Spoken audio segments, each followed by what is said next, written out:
जय बाबरी दोस्तों, हमारे YouTube चैनल में आप सबका स्वागत है। जिन लोगों ने इस YouTube चैनल को सब्सक्राइब नहीं किया है वो कृपया करके सब्सक्राइब कर लो ताकि हमारी हर वीडियो आप तक पहुंच सके। उन लोगों को भी शेयर कर दो जो लोग साधना या भक्ति करना चाहते हैं। अब बात करते हैं अपनी वीडियो के बारे में। आज का हमारा टॉपिक रहेगा निवारण मंत्र सिद्ध कैसे करें। निवारण मंत्र सिद्ध करने का विधि विधान बताने जा रहे हैं। ध्यान से इस वीडियो को पूरा सुनना ताकि आपको कोई त्रुटि न लगे, कोई गलती न हो। निवारण मंत्र बहुत प्रभावशाली मंत्र है। निवारण मंत्र इसे नवाक्षरी मंत्र भी बोलते हैं।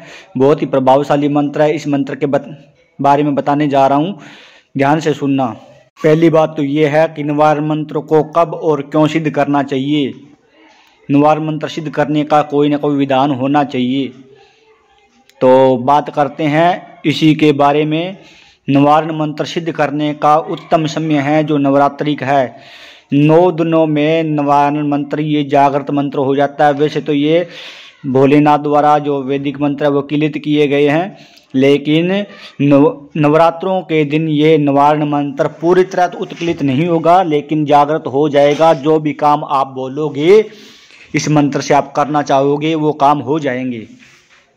ऐसा नहीं है कि इस मंत्र से आप कोई किसी का गलत कार्य करो। गलत कार्य करोगे तो इसमें आपका ही नुकसान हो सकता है। एक बार तो आगे वाले का नुकसान हो जाएगा, लेकिन उसके बाद आपका नुकसान तय है। तो इस बात का पूर्णतः ध्यान रखना कि किसी का गलत नहीं करना है। इस मंत्र को सिद्ध करने के बाद इस मंत्र को सिद्ध करने का विधान 9 लाख मंत्र का होता है। अगर 9 लाख का अनुष्ठान करते हैं तो ये मंत्र जागृत हो जाता है। अब क्या करें कि अपने को 9 लाख भी न करना पड़े और मंत्र भी जागृत हो जाएं। वही सीधा आसान तरीका बताने जा रहा हूं मैं। यानी कि ज़्यादा जाप भी नहीं करना पड़ेगा, यानी कि 9 लाख बहुत ज़्यादा हो जाते हैं। 9 लाख भी नहीं करना पड़ेगा, लेकिन ये सिद्ध हो जाएगा। क्या करना है आपको नवरात्रि के दिनों में, जब नवरात्रा स्थापना करते हैं, चैत्र की नवरात्रि आती है, जो चैत्र की नवरात्रि आती है उस नवरात्रि में ये मंत्र ज़्यादा जागृत होगा। ध्यान रहे इस बात का। उस नवरात्रि में क्या करना है कि नवरात्रि से एक दिन पहले आपको माता रानी जगजननी से प्रार्थना करनी है कि हे माता रानी, आपकी जो भी देवी हो, चाहे कुल देवी हो, कोई भी हो, कि हे माता रानी, मैं आपकी साधना करना चाहता हूँ।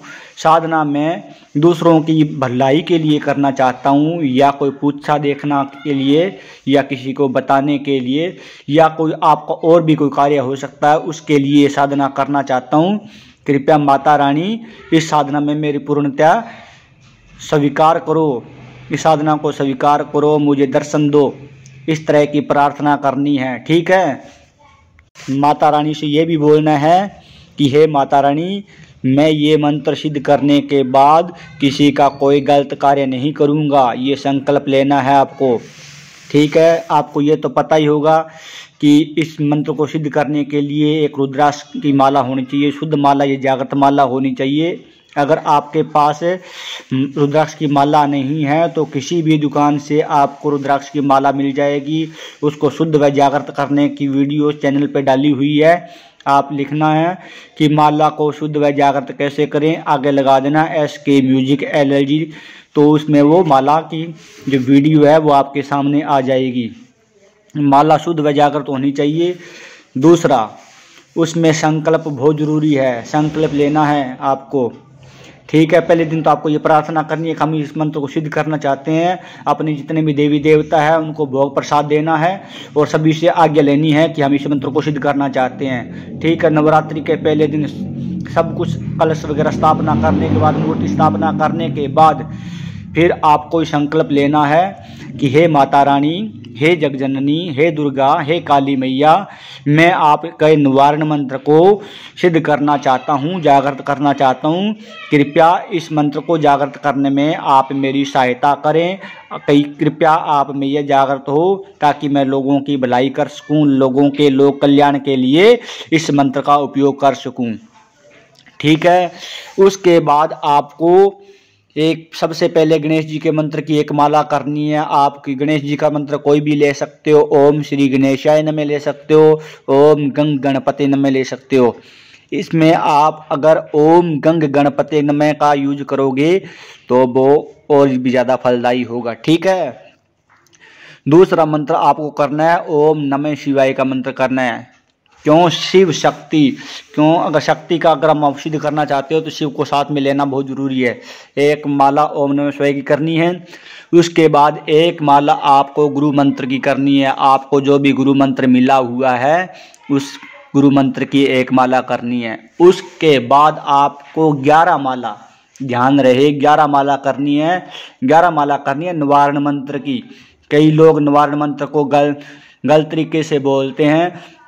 कोई तो बोलते हैं ओम एम हरीम क्लीम चामुंडाई विच्चे, कोई बोलते हैं एंग हरीम क्लीम चामुंडाई विच्चे। लेकिन सही शुद्धिकरण में बता देता हूँ आपको कि आपको क्या बोलना है इस मंत्र में। बहुत से वीडियो ध्यान से सुनना ताकि आपको समझ में आए। बहुत ज़्यादा अध्ययन करने के बाद मुझे ये बात पता चली है कि सबसे पहले आपको इसमें ओम लगाना तो जरूरी है ही, क्योंकि इस मंत्र की इतनी शक्ति है कि हर व्यक्ति के बस की बात नहीं होती कि इसकी ऊर्जा को सहन कर सके। जो लोग साधना करते हैं, जिन्होंने पहले साधना कर रखी है, वो तो लोग अगर ओम नमः शिवाय न लगाए तो भी चल जाएगा। अगर जो लोग नए हैं, जो साधना करना चाहते हैं, उनको ध्यान रहे कि ओम लगा के ही ये मंत्र का जाप करना है। मंत्र ध्यान से सुन लो। मंत्र बोलना है ओम एंग हरिम क्लीम चामुंडाय विच्चे। क्या बोलना है? ओम एंग बोलना है, एंग, एम नहीं बोलना, एंग हरिम क्लीम चामुंडाय विच्चे।